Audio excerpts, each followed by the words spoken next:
7:40. The Radio Wemo Breakfast. Well, my next guest on the show is a 21-year-old Wellingtonian who has just won the Tier Fund Downunder Challenge. She's a filmmaker who self-funded a round-the-world trip after leaving school.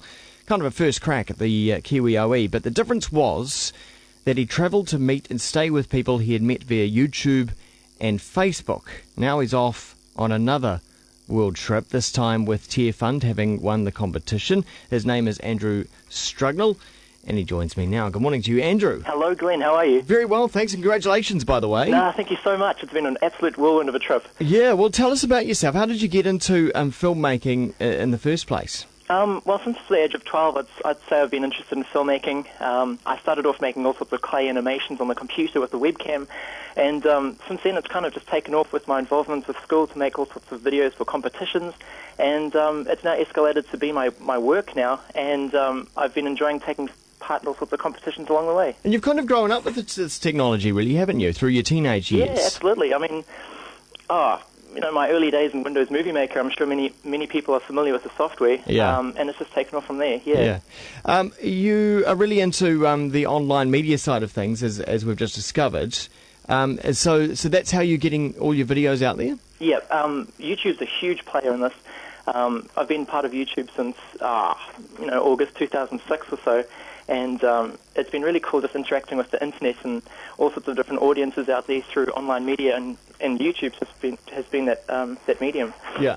I mean, most people, when they're thinking about heading overseas, will probably pull out maybe the Lonely Planet. They might get online and book a few backpacker places, but you did it kind of differently, didn't you? You went through people that you had met. Absolutely. Well, the way that we meet people is changing dramatically, and the internet's being a huge player in that at the moment. For example, just earlier this year, I spent 3.5 months overseas. I travelled through South America, visited Finland, and also the United States.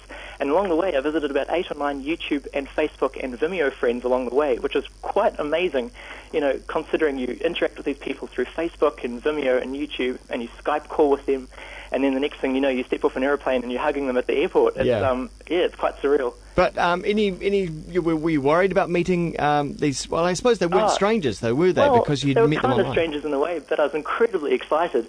I mean, what I found so strange is I went all the way up to Finland to go meet a YouTube friend, a Vimeo friend, and a lot of these people I met because we have similar interests, like we might have the same taste in music, or we're both Christian, or we both film on the same kind of camera, that kind of thing.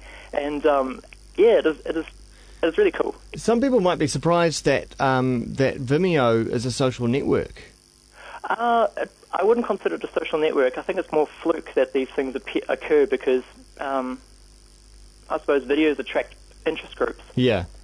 And people gravitate around certain things, don't they? Yeah, for sure. Common interests. Yeah. Yeah. And I think, a big player in this is, in particular, I'm quite an avid camera user, and I like to talk about, what cameras are out there and do demonstrations, and stuff, and I suppose that pulls quite an audience as well. Well, talking about that, I mean, you do have a nice camera, probably more than one, I'd imagine, after so much travel. What's your favourite at the moment? I film with the Canon XHA1. It's a camera that I purchased the day after I finished 7th form in 2007, and it's a good camera. It films in HDV. It uses tapes.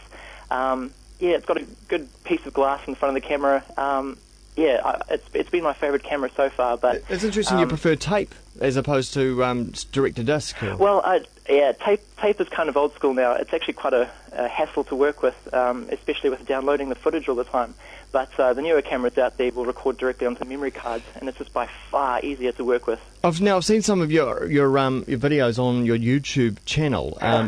You exude a lot of confidence. Where does that come from? Oh, it's definitely come from over time. Just having experience talking to a camera and expecting people to be on the other side of the lens. But I can tell you, my first few vlogs where I spoke to the camera, I probably said like 40 or 50 ums. So it's just a confidence thing. You realise that, yes, there are people behind the lens that do respond to you, and first hand of it is going to go visit people on the other side and just realise how much of an impact you can have on people all over the world. Then there are other people on the other side of the lens, because you've had over 800,000 YouTube views on your channel. That's right. Yeah. Now, you've visited so many different places so far in such a short amount of time. What has all this travel opened your eyes up to?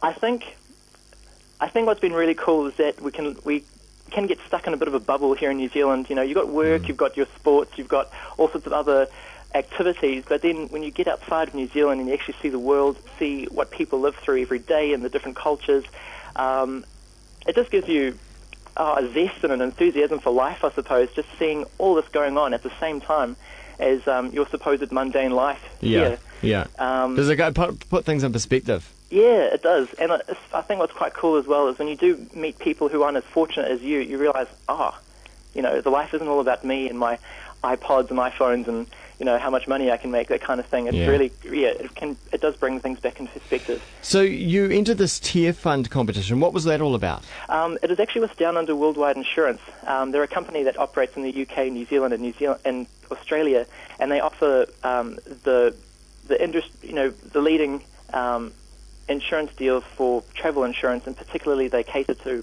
backpackers. There was an advert online through Facebook giving someone an opportunity to travel the world for 12 weeks, work with Tier Fund for a month of that time, and create a YouTube series and keep people up to date through Facebook and Flickr. And so I submitted a 1-minute video at the beginning of October. It was a successful top 30 entrance. And then at the end of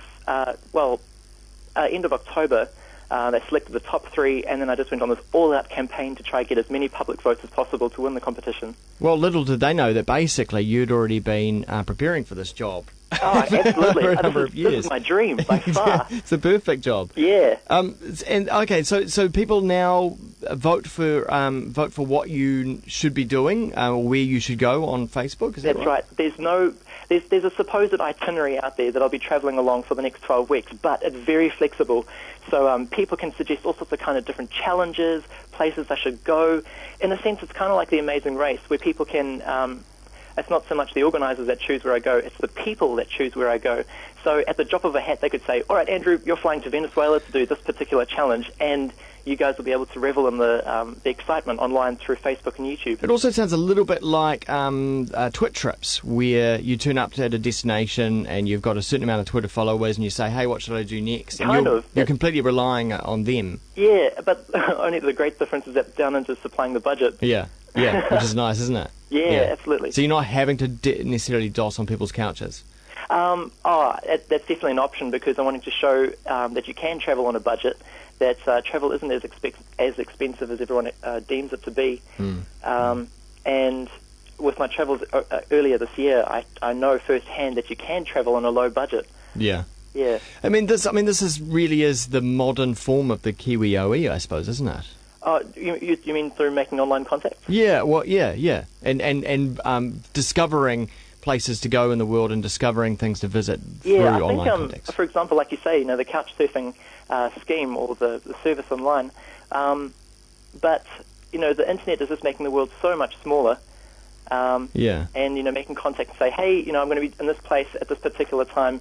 Could everybody just hook me up with a bed or hook me up with a couch? And, you know, people respond to that. I noticed your emphasis is on Facebook as opposed to Twitter. Why is that? I've just broken into the Twitter scene, actually. I'd say up until about a month ago, I was like, Twitter, it's another one of those social networks you have to keep posting to, and it's a bit of a fad, and, you know, you can't really tell much in, 140 characters, 150 characters. Yeah. I enjoy Facebook a lot more because you can be more engaging with people and, you know, comment and post videos and photos. But now I've entered into the Twitter scene and realised how much of an influence it had on this competition, because so many people use Twitter. There's a lot of potential there, eh? Yeah. I always thought Twitter was maybe for a younger crowd, but I've realised that it really does have a huge influence. And it's definitely an older set. An older set. I think I guess people your age probably came up through Bebo, then a bit of Facebook, that's right. And are now sort of discovering Twitter. It kind of went Bebo and then Facebook, and then, you know, Twitter's having this it's taking a slice of the cake. Did you completely bypass MySpace? I completely bypassed MySpace, Friendster, those ones, yeah. Hey, what are you going to do in the future? What's your long-term goals? Long-term goal, I really see myself wanting to travel and film. I honestly just had an absolute ball of a time earlier this year, and posting YouTube videos and just telling stories. Like, you know, people don't know a lot of what's going on out there because they see it on TV through the news, but to experience something firsthand through someone that you know or through a fellow Kiwi I think it's a lot more engaging and quite interesting. So I see myself bringing up a lot of different topics as well about poverty and injustice, because that's something I feel quite passionate about. Yeah. And just make people aware and see what they can do from the other side of the world to combat it. So, Andrew, there are plenty of places to get in touch with you online and follow your progress and Absolutely. also get involved. Strugs Not Drugs, I guess, is your general online tag or profile? Strugs Not Drugs is my general online tag. But if you want to check out these travels online, it's through Downunder Worldwide Insurance Online. It's www.facebook.com/DU Insure. So that's Delta Umbrella Insure. Just like the page, follow there. You'll find all of my travels from there onwards. Great. Brilliant. Thanks very much, Andrew. Cheers Glenn, for joining thank us. you so much. That is Andrew Strugnell, who has won the Tier Fund Down Under Challenge here on Kiwi. Now it's 7:51. Good day.